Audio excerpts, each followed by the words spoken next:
Hello, everybody. Welcome to another live stream Teach Value podcast. Today, Ken Olson joins us, and he's going to be talking about John and the Synoptic Gospels, in particular, the Gospel of John's familiarity with the Synoptic Gospels, Mark, Matthew, and Luke, because there are scholars out there that say that John is independent of the Synoptics. And today, we're going to be discussing evidence that John actually knew the Synoptics. So, Ken, you want to take the floor? I'm going to put up the slides. Oh, you can take us okay. through them. Wasn't going to get there yet. I was going to start with saying what is John and what are the synoptics, but we'll get to the slides. First of all, we're talking about just the four canonical gospels today. Sorry for those people who are really interested in Markin or the Gospel of Peter or something like that, or Thomas. This is just going to be the canonical gospels, and we called them Matthew, Mark, Luke, and John, because those are the traditional titles. The way scholars use those words, it doesn't presume there are people with those actual names who wrote those gospels. When we say John or Luke, we mean, either the book or the author of the book that's come down to us as the gospel according to Luke and John.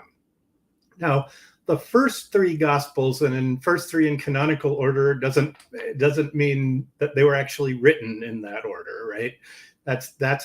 What order they were written in is different from the order they are given in the New Testament. But in the New Testament, they're Matthew, Mark, Luke, and John. And the first three are called the Synoptic Gospels because in the late 18th century, I think it was 1775, Johann Griesbach got the idea of, this is a lot of the same stories.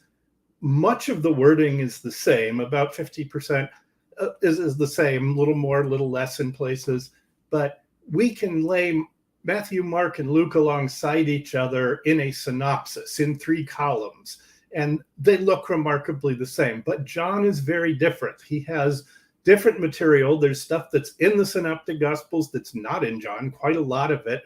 There's no infancy narrative in John, for instance, right? There isn't a childhood or a virgin birth. There aren't parables. John has Jesus occasionally using extended metaphors. I am the true vine. I am the good shepherd. But there aren't parables. There are not exorcisms in John. John has only, it's often said he has 7 miracles. Depending on you divide them up, there might be slightly more than 7 if you count the catch of fish at the end and the walking on water. You might get up to 8 or 9. But John has 7 miracles, and they're of a larger scale than the synoptic miracles individually, okay?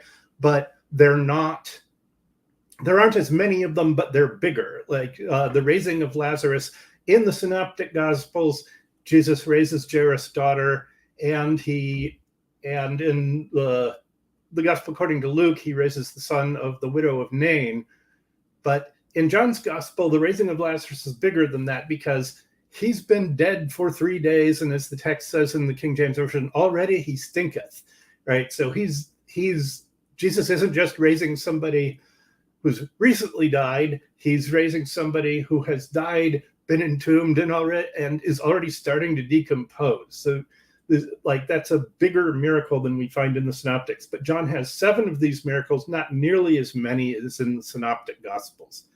And then there are stories John has, the raising of Lazarus being one, right? That is not in the Synoptic Gospels. In John 2, the wedding feast at Cana, where Jesus turns water into wine, that's not in the Synoptic Gospels.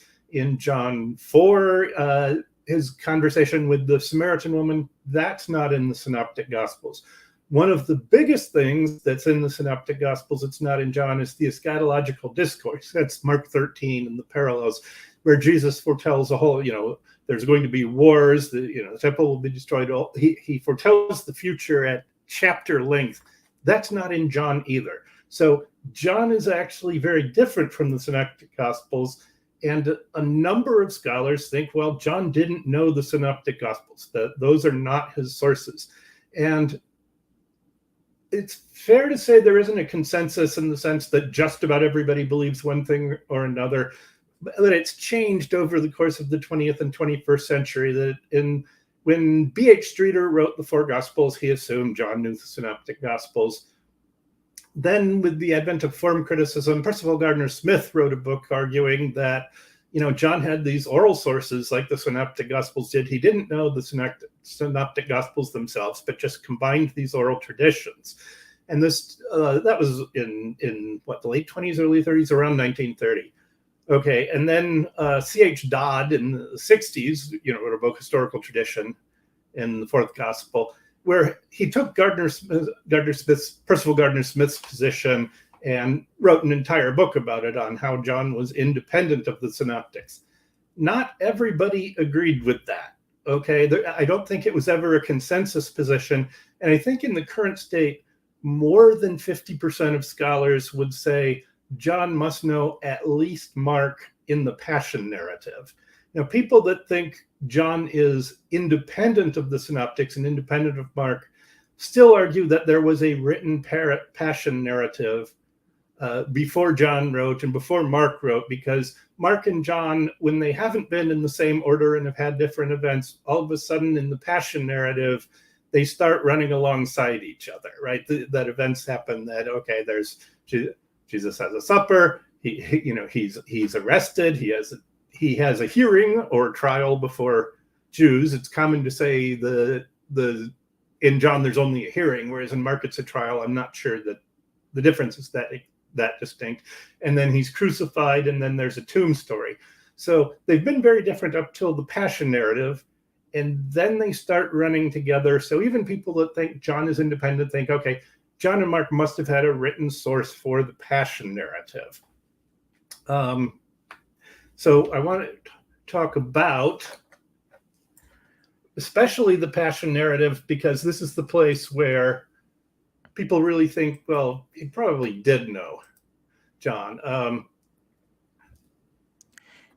You want me to pull up the slides? Yeah, yeah. Okay. If we get to the first slide. Well, actually, we'll go to the second slide. That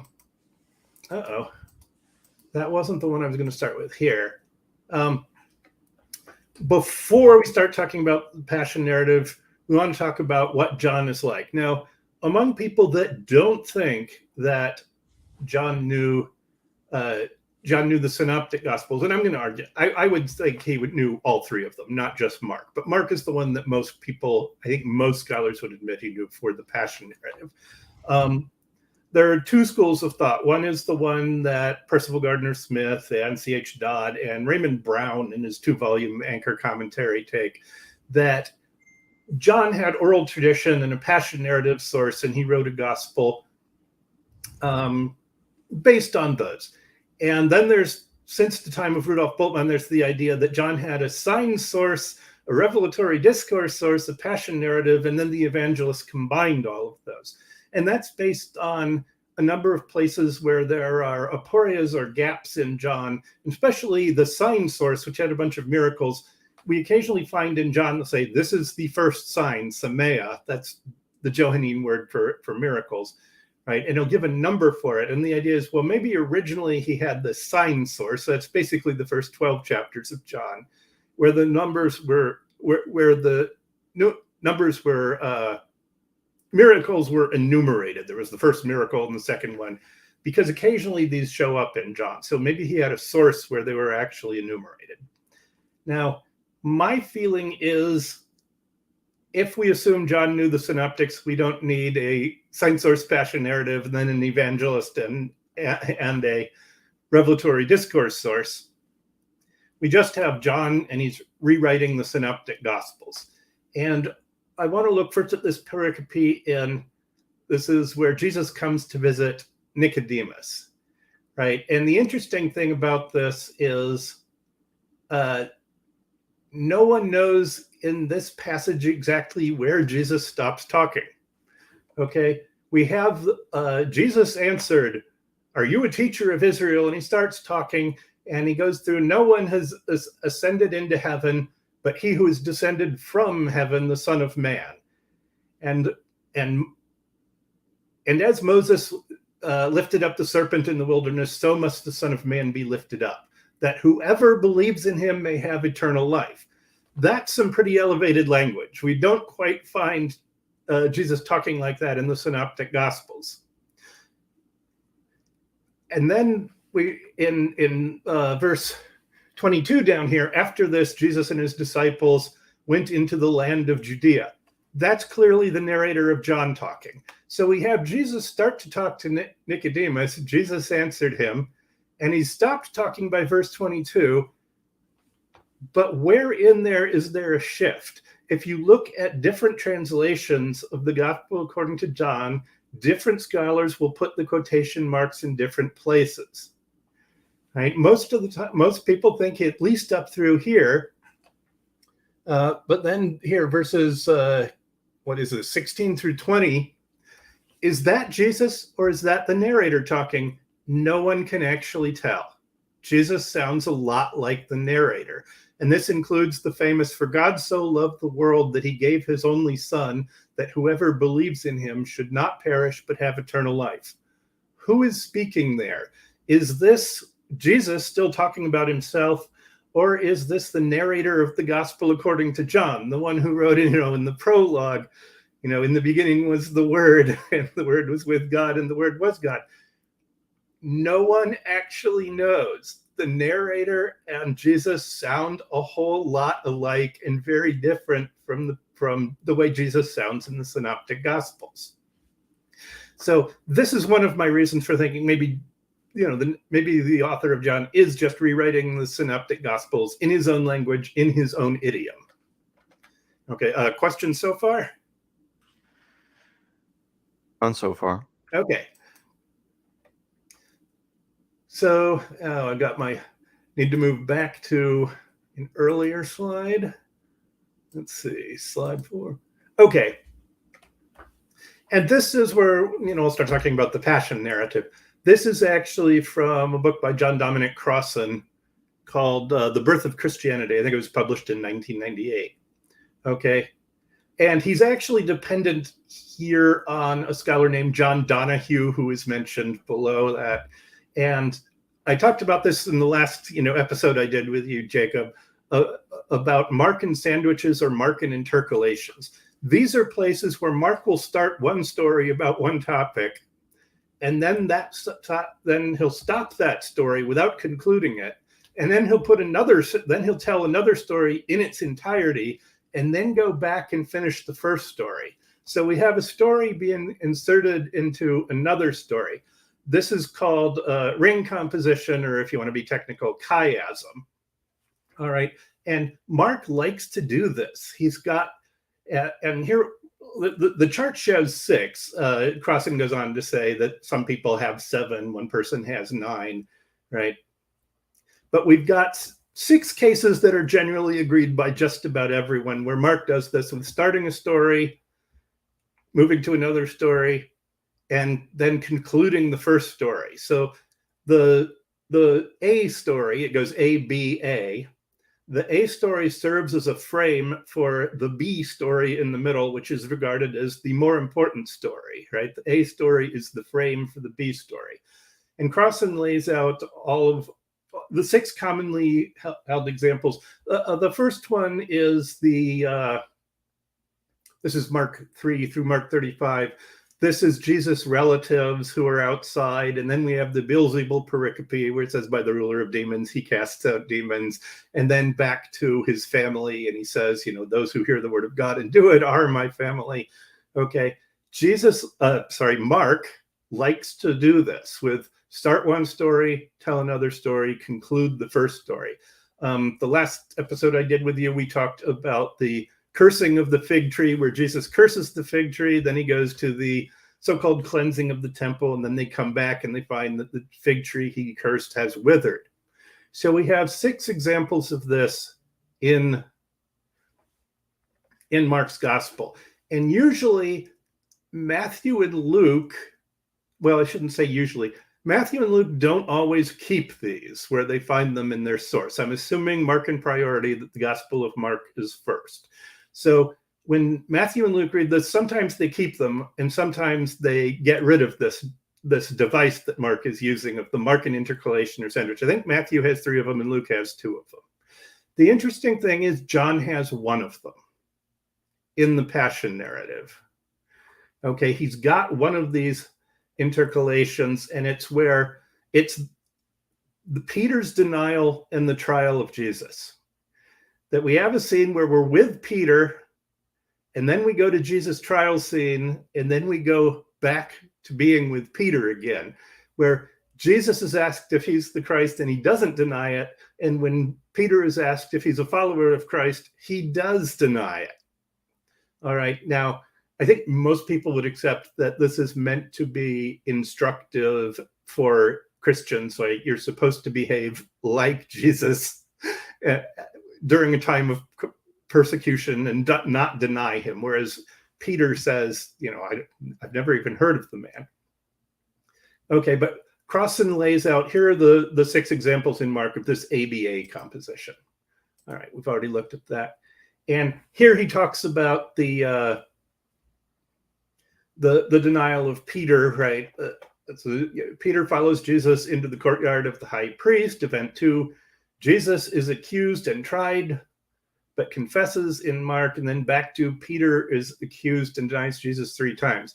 Now, in scholarship, this is usually called redaction, right? Mark's redaction. This is something the author of Mark probably wrote himself. It wasn't in his sources. It's his own editorial work.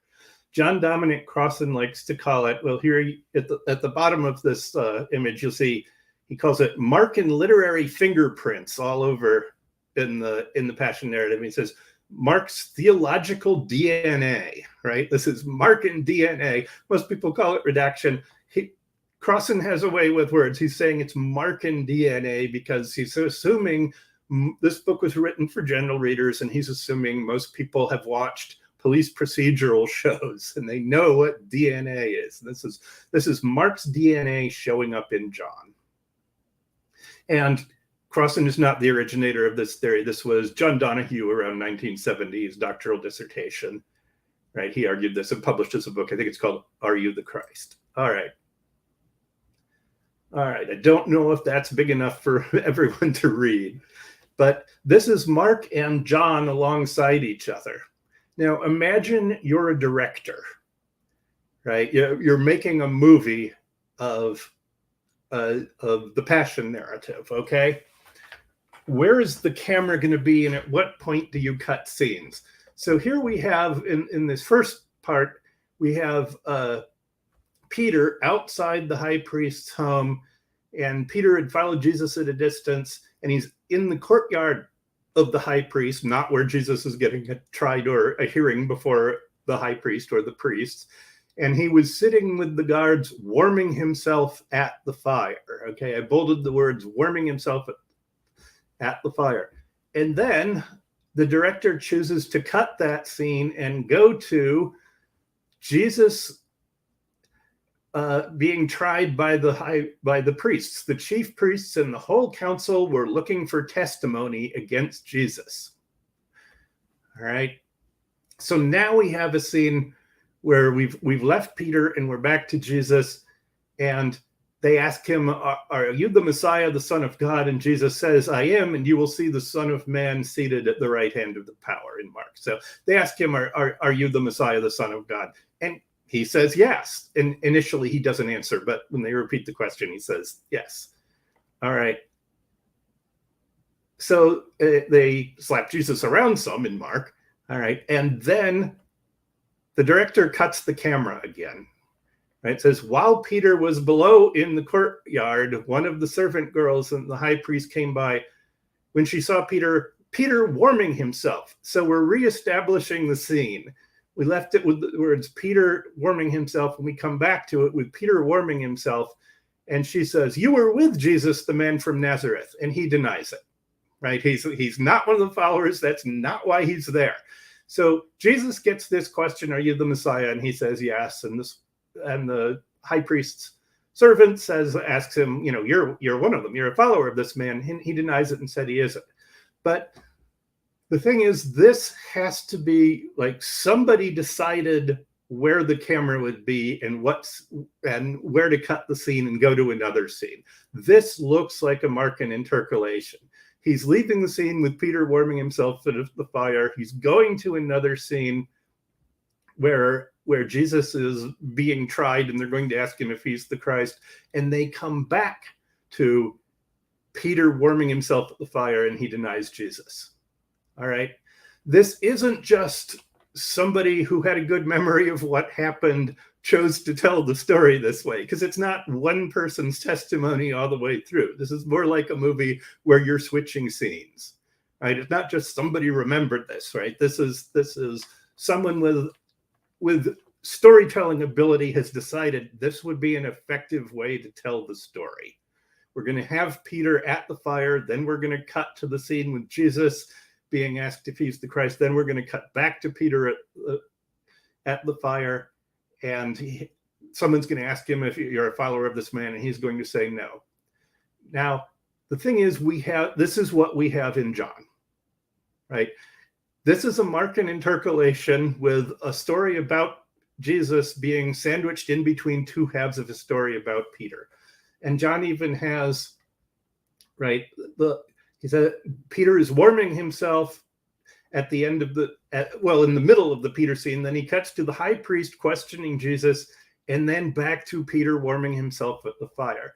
This isn't just coincidence. It's not just somebody's memory telling the story. This is consciously done. Now, if you want John to be independent, like you say, this is the passion narrative source, right? There was a common passion narrative source, and it had this sandwich in it. And the problem with this theory is this looks like what Dominic Crossan called Markin DNA, right? Mark likes these six. He likes these intercalations or Markin sandwiches. Okay, question? Connect this to the cross gospel because that's one of the hypothetical documents that Dr. Crossan thinks existed. John Dominic Crossan also has written, one book entirely about the cross gospel, and he mentions it in his other work. All right. I follow him in following John Donahue on John using Mark. I do not follow him on the cross gospel, which the cross gospel is not actually extant. What's extant is the gospel of Peter, which Crossan thinks used the cross gospel, as did all of the synoptic gospels. And I think this is an unnecessary theory. I think the cross gospel never existed, and that the gospel of Peter is later than the synoptic gospels, probably later than John 2. I'm less certain about that.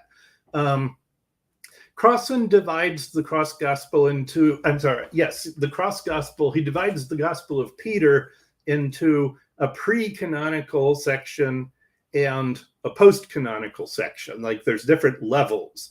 And then he has a final redactor who rewrote the whole thing. And the problem is he's got some criteria. Well, initially there were different words for tombs and different words for the Jewish leadership in these two sources. And then final redactor came along and mixed it up so that some of the words that were originally in distinct sources are no longer. And I think there's no way we could tell. If that is what happened, there's no way to show that. Right? With the document we have, it doesn't divide into pre-canonical and post-canonical layers in the way that Crossan thinks it should. So you think that the Gospel of Mark is copying from an unattested passion narrative source? No, I think Mark probably is the person who originally told the passion narrative as we know it.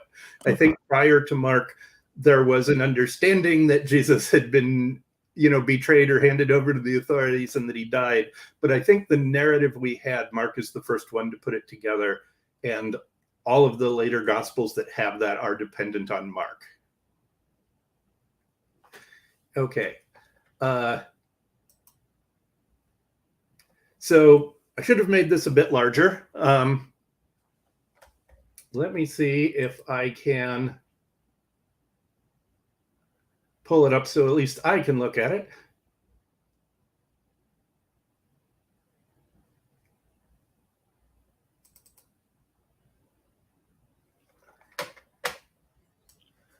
So the point of this chart, where we have Mark and John running alongside each other, this is Mark chapters 14 and 15. and then John chapters 18 and 19. All right. John has a higher Christology than Mark. All right. It's sometimes said, I think incorrectly, that scholars date John later based on its high Christology. That's an error because Paul is generally dated, almost always dated, earlier than any of the Gospels. And he has a high Christology. And we say high Christology, this usually means at least that Jesus was pre-existent. He existed as a divine being in heaven and came down to earth to be incarnated. All right. You wouldn't get that idea if you only read Mark's gospel. Okay, Mark's gospel doesn't talk about Jesus' pre-existence. John 6 has it explicitly in the bread of life discourses where he has come down from heaven, right? Jesus is consciously aware that he has come down from heaven, and he compares himself to the bread of life, and whoever eats from it. He's talking about himself, but he knows that he's a heavenly being, that he's come down for the salvation of mankind. If you read Mark's gospel before Jesus' baptism, he might have been just a regular guy, right? For all we can tell from Mark, and I'm not saying this is definitely what the author of Mark's gospel thought, but for all we can tell from Mark, Jesus became the Son of God at his baptism. God says, "This is my beloved Son." When Jesus takes on the Holy Spirit, he says, "This is my Son." All right. John and Mark have different conceptions of who Jesus is, right? That I'm not saying Mark, he's just a regular guy. Obviously, he has the Holy Spirit and he's been chosen by God to do great things.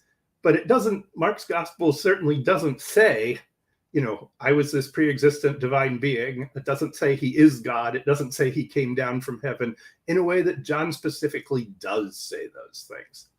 All right, so what we find in the Passion narrative, we've got these events occurring in a similar order in Mark and John, but the Markin events are very different from the Johannine events. What happens in Mark 14, 44 through 46? This is the famous thing where Judas has to kiss Jesus to betray him. And why does he kiss him? Apparently, nobody, the people coming to arrest Jesus don't actually know what Jesus looks like. Judas is going to kiss him and he'll indicate, this is, the guy I kiss, that's the guy you want. As though, otherwise I wouldn't have known who he was. Now, what happens in John's gospel? Well, Judas never quite gets around to betraying him. Judas, who betrayed him, was standing with them. Well, so I guess he's betrayed him, but he doesn't get to kiss him. When Jesus asks, "Who are you looking for?" And when Jesus said to them, "I am he," they stepped back and fell to the ground. Right? Jesus asks, "Whom are you looking for?" And they say, "Jesus of Nazareth." And when he says, "I am he," he doesn't get kissed. He just identifies himself as Jesus of Nazareth, and the opponents fall to the ground. Why is that in John? Now, the answer that I have, and I don't think this isn't my original idea or anything. I think, a good number of scholars think this. Jesus doesn't get arrested unless he wants to be. Right? He's going through with God's plan. They couldn't have arrested Jesus unless he let them. When they first tried to arrest Jesus, they all fell to the ground. He's flexing his divine muscles there, right? In Mark, Jesus is betrayed by Judas, who kisses him, and this is Jesus, and they grab him. And in John, Judas doesn't get to kiss Jesus. Instead, Jesus identifies himself, and the party that came to arrest him falls to the ground. All right. Then the next thing in Mark 14:50, the famous desertion of the disciples. All of them deserted him and fled. Now, Peter follows Jesus into the courtyard of the high priest during the trial scene that we just talked about. But his disciples desert him and he flees. This does not make Jesus look like a powerful figure in Mark's gospel, right? His followers have deserted him. What happens in John? Jesus says, "I have told you that I am he. So if you are looking for me, let these men go." This was to fulfill the word that he had spoken. "I did not lose a single one of those whom you gave me." Right? It's not the disciples ran away because they were afraid. They didn't desert Jesus. Jesus actually commanded the people who came to arrest him, let these go, because he's protecting his followers. So again, John looks like Mark, but the Christology is upped, right? This is Jesus on steroids. He is a divine being. They can't arrest him unless he wants them to. They fall to the ground, and then he says, let these people go. All right. So we can understand why John would have changed Mark in the way he did. Jesus, right? In John's gospel, Jesus is God in a way that he isn't in the gospel according to Mark. In Mark, he might be divine. He received divine sanction. He might have become divine when he received the Holy Spirit at baptism. But in John, he actually seems to be God. All right, then I have to jump back a little bit in Mark, in the famous Gethsemane scene. All right, this is where Jesus prays to God before he's arrested. Abba, Father, for you all things are possible. Remove this cup from me, yet not what I want, but what you want. All right, this is in Mark before Jesus' arrest. Jesus prays, let this cup pass from me, but not what I want, but what you want. Now, the interesting thing here is it implies that Jesus' will and the will of God, or God the Father, are not the exact same thing.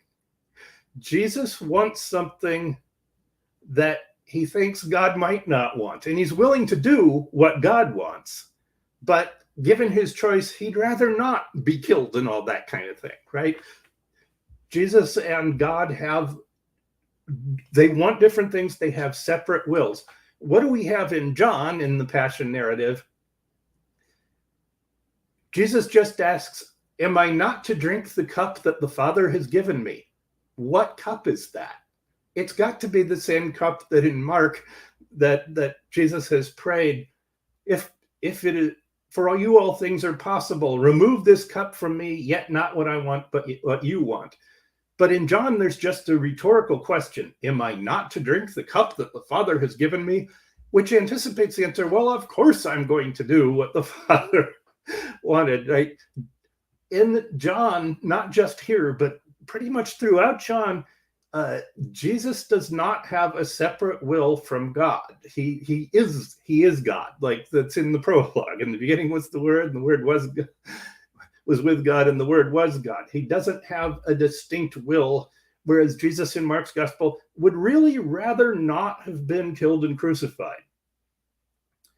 All right, jumping ahead a little bit, we have the trial, or the hearing in John, for people that insist it's a hearing and not a trial, right? In this, Jesus is questioned by the high priest, and he admits, when he's asked, are you the Messiah, the Son of the Blessed One? He says, I am, and you will see the Son of Man seated at the right hand of power. He says, the high priest tears his clothes and says, why do we still read witnesses? You have heard his blasphemy. He's charged with blasphemy. What is your decision? All of them condemned him as deserving to death. Okay, so Jesus admits he is in fact the Messiah, the Son of the Blessed One, and they call this blasphemy. Now, there's a little bit of dramatic irony going on here for Mark's gospel, because of course the reader of Mark's gospel knows that Jesus really is the Messiah, the Son of God, and that's not blasphemy. That's in the first verse of Mark, right? That it identifies Jesus as the Messiah. And we look at John, the high priest asks Jesus, he starts to question him, and Jesus says, I have spoken openly to the world. I have always taught in the synagogue and in the temple where all the Jews together. I have said nothing in secret. Why do you ask me?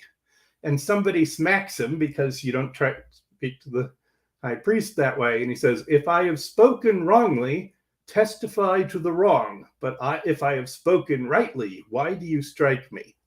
Now, the question I'd ask here is, who's really on trial here?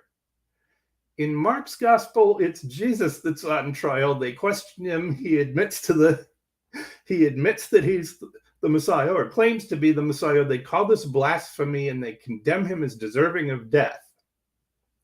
In John's gospel, boy, it sounds like Jesus is in control here. Why do you ask me? He's questioning the high priest, and he challenges them. If I have spoken wrongly, testify to the wrong. But if I have spoken rightly, why do you strike me?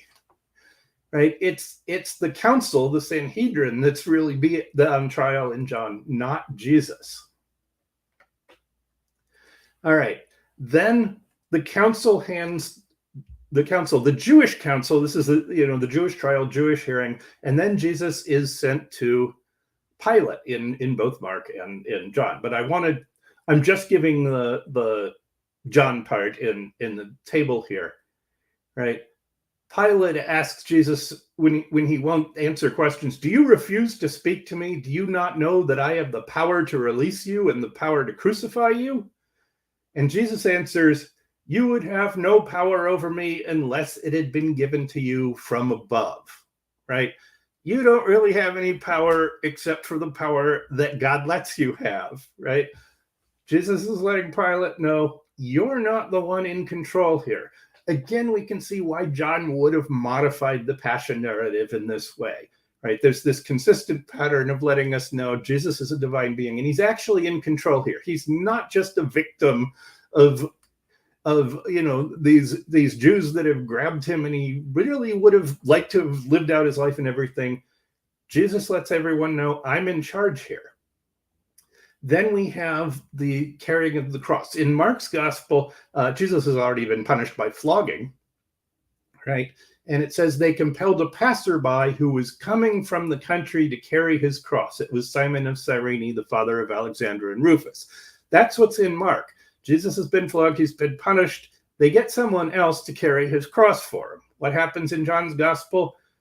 So they took Jesus, and carrying the cross by himself, he went out to what is called the place of the skull. Okay, so in John's gospel, Jesus is not injured. He doesn't need someone else to carry his cross from him. He's participating in his own crucifixion. He's carrying his own cross.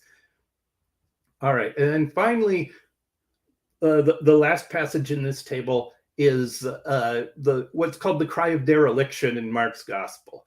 At 3:00, Jesus cried out with a loud voice, Eloi, Eloi, lema sabachthani, which means, my God, why have you forsaken me? Now, this is actually from Psalm 22, and there's an argument to be made that it's metaleptic. That is, Jesus' cry of death, of dereliction, is actually meant to bring to mind the whole psalm, which is much more hopeful than the cry of dereliction might sound taken on its own. But what we actually have in Mark's gospel is, my God, why have you forsaken me? What happens in John? Is Jesus derelict? Does he think God has forsaken him? No, in John we have, after this, when Jesus knew that all was now finished, and we might also translate, all was completed, right? And then instead of just Jesus dying, it is finished. Then he bowed his head and gave up his spirit, right? Jesus said, it is finished, it is completed, and then he gives up his spirit. Like, he's doing this voluntarily. I'm now giving up my spirit. He might be saying, in John's gospel, where he's been sent to do this, and he's been intending to do this, my work here is done. Okay. Jacob, questions or comments? I have none so far. Okay. Oh, actually, no, I do have one. Okay. I almost forgot about it. Do you think that the Gospel of John gets some of it, gets its idea of Jesus being pre-existent from Paul's letter to the Philippians? I don't know if John knew Paul, but I think there definitely is a strain in the early church, from a very early period, that thought Jesus was a pre-existent divine being. Philippians also reflects that. I don't know if John knew the Pauline letters. I don't know how to make the case for that. It's certainly possible, but I think, yes. But in Paul and John, we can see that they do believe in a pre-existent Jesus who intentionally came down from heaven and did these things, which I don't think we'd get that idea if we just read Mark. If Mark was all we had, that is not what we'd think. Did that answer that question satisfactorily? All right. So that was the case for John being dependent on Mark. Okay.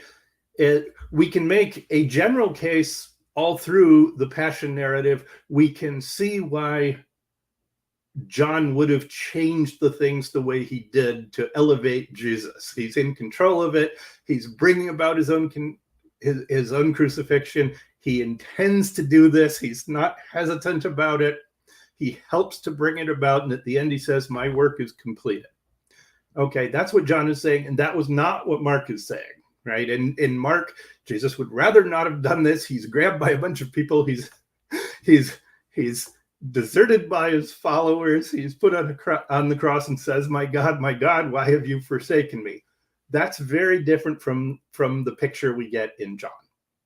All right. So and then there's the very specific case of the Markin intercalation, that we have Jesus' trial being sandwiched in between the two halves of Peter, who's warming himself at the fire and then denies Jesus, right? That's what Crossan calls Markin DNA. And of course, that's John Donahue's theory. John Donahue was the first one to recognize that's a Markin intercalation. All right. So then the question is, does John know the other synoptic gospels? And I think he knew all three. And there are stories that are similar. Like John ends in John 21. There's a story of this huge catch of fish, and the sons of Zebedee are there. And this is in Luke, right? Luke has it much earlier, right? But it's there in Luke. It's 4 or 5. I'm ashamed I don't know that off the top of my head. It's earlier in Luke we get this catch of fish. There are other things. In Luke's Passion narrative, Peter visits the tomb, right? That's also in John, and that's not in Mark or Matthew, right? The empty tomb, Peter visits it. Now, there's some of the people that think John is independent think that Luke 24:12, where Peter visits the tomb, was interpolated into Luke later based on John, okay? So, and there is some textual support for it not being there. There are manuscripts that don't have it. But also in the Emmaus narrative in Luke 24, where Jesus appears unbeknownst, they don't recognize him, to 2 disciples walking home. They tell him that some of our company visited the empty tomb and found him there after the women reported it. So that's Luke and John have this of some of the disciples visited the empty tomb, which Mark and Matthew do not have. Okay, so that would suggest to me that John knew Luke as well. All right. And finally, I want to argue, and I've finally gotten to what this slide is about. Did John know Matthew? That's sort of the hardest case to make because Matthew has the least amount of distinct material that's not in Mark. Luke has a whole bunch of stuff that we see. Oh, catch a fish, not in Mark or Matthew. We can see that. But this is from a scholar, around 1970, a scholar at Leuven University in Belgium,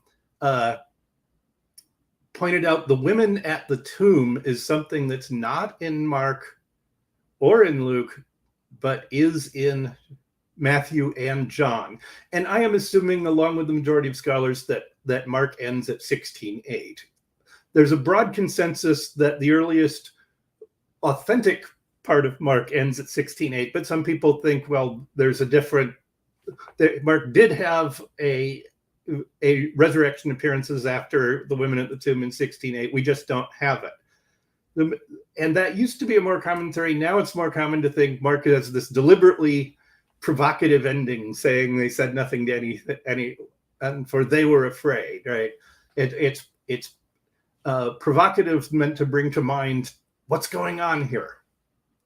All right, that wasn't what I was intending to talk about today. Okay, Franz Neyring of Leuven University, who is now dead, but it wrote lots and lots of papers arguing for John's dependence on the Synoptic Gospels. Okay, and that he and Moritz Saba, who's also dead, but there are still scholars who were his students at Leuven University still arguing this. It's called the Leuven School, and they think John knew the Synoptics.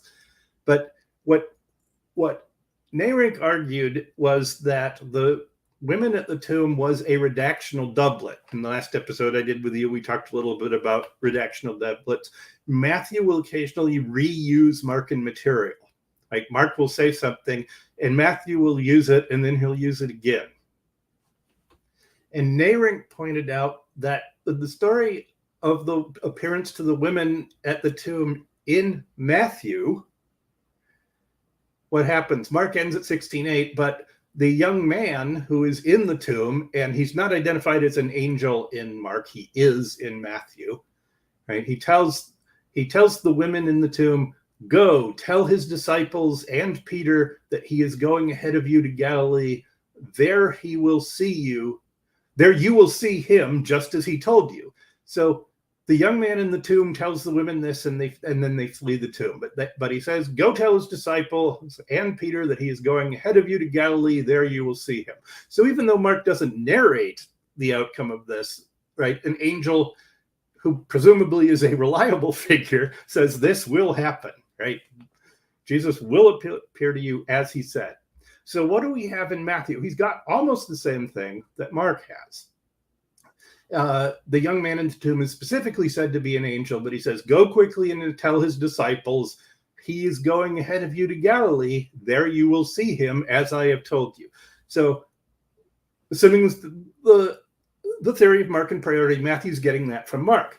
But then once their women are outside the tomb, Jesus appears to them, and it's and they came up to him and took hold of his feet and worshipped him. I guess this is like they're throwing themselves at his feet. Okay. They came hold of, and what does Jesus say? Do not be afraid. Go tell my brethren to go to Galilee, for there they will see him. This is what the angels already told them, right? This is just the same thing. Jesus isn't imparting any new information. He's repeating what was already in Mark. And Nayrink's argument is, well, we don't need to assume Matthew had another source for this. He's having an appearance of Jesus to the women, and Jesus just says the same thing the angel in the tomb has already said. So then we look at John, and John has an appearance at the tomb to Mary Magdalene. Now, in Mark and Matthew, there's an appearance to the three women, at least one of whom is named Mary. I think two of whom are named Mary in at least one of the Gospels. But there's a Mary, but there's three women, and Jesus appeared to them, and they, plural, threw themselves at the feet. In John, it's Mary Magdalene individually. Okay, so if John is dependent on Matthew, he's individualized. It's Mary Magdalene specifically, rather than just Mary, and Salome. So we look at what he says, and that's in yellow. Jesus appears to Mary Magdalene, and he says, but go to my brothers and tell them. And he tells them something different in John. I am ascending to my Father. Okay. But if Nayrink is correct, that the appearance to the women at the tomb, which is not in Mark, is Matthean redaction, and in Matthew is just repeating, he's made a redactional doublet, just repeating something that was in Mark with what Jesus says, then Matthew has created this, and John would be dependent on Matthew. The other thing that might suggest this is the case is in Matthew, it says they came and took hold of his feet, and Jesus in John says, do not touch me because I have not yet ascended to the Father. Who said anything about them touching him, right? Like John is presuming what happened in Matthew in his narration. Okay, so this is Nayrink's case that besides Mark and Luke, John also probably knew Matthew. Okay, so that's all the stuff that I prepared for this episode. Jacob, do you have any questions on all of that? No, it does sound convincing that the Gospel of John knew the synoptics. Also, since it's something else I thought of is it's as I know that scholars say it's the Gospel of John is late, a very late text. So that alone, I would guess, suggests that it knew the synoptics. Right. How could it not? I would agree with you, but there certainly are people that don't. There's a large number of scholars that think it's independent. And the thing is, you can't disprove that. Right? It's imaginably, but the evidence, there don't seem to be problems with thinking that John knew and used the Synoptic Gospels as sources. And I think more than half of scholars would say, at least in the Passion narrative, John did know the Synoptics. When would you date the Gospel of John? John is really hard to tell. I don't see how it could be earlier than the very late 90s, and it could be as late as... I would like to date it around 110. I don't know any specific evidence that would mean that it was before 140 or 150, right? I couldn't rule that out. There is this argument that we have a fragment of John which people have dated in the first quarter of the 2nd century. And the problems with that are, first of all, is pepperological analysis. Can you date things that accurately? Or I'm sorry, it's not just pepperological, it's paleographical. Looking at the letter form saying, oh, this is from the first quarter of the 2nd century, so John must be earlier than that. Well, I'm not sure paleographical analysis is that precise. I mean, it's probably not off by 50 years, but can we really narrow it down to the span of 25? And the second thing is, even if we did accept that dating, that it was written between 100 and 125, what you'll usually see is, since this fragment was found in Egypt, John must have been circulating for some decades for a copy to make it to Egypt, right? If it was written in 125, it would take a couple decades for it. And Michael Golder, who I greatly admire and like to quote, when he was asked, how long do you think it would take a copy of John from the time it was written to make it to Egypt? And he said a fortnight. And I think a fortnight might be a little fast. It depends, whether the winds are with you or not. But no, I think it could have taken 1 year rather than a couple of decades for John to make it from, where it was originally composed to make it to Egypt, where this fragment shows up.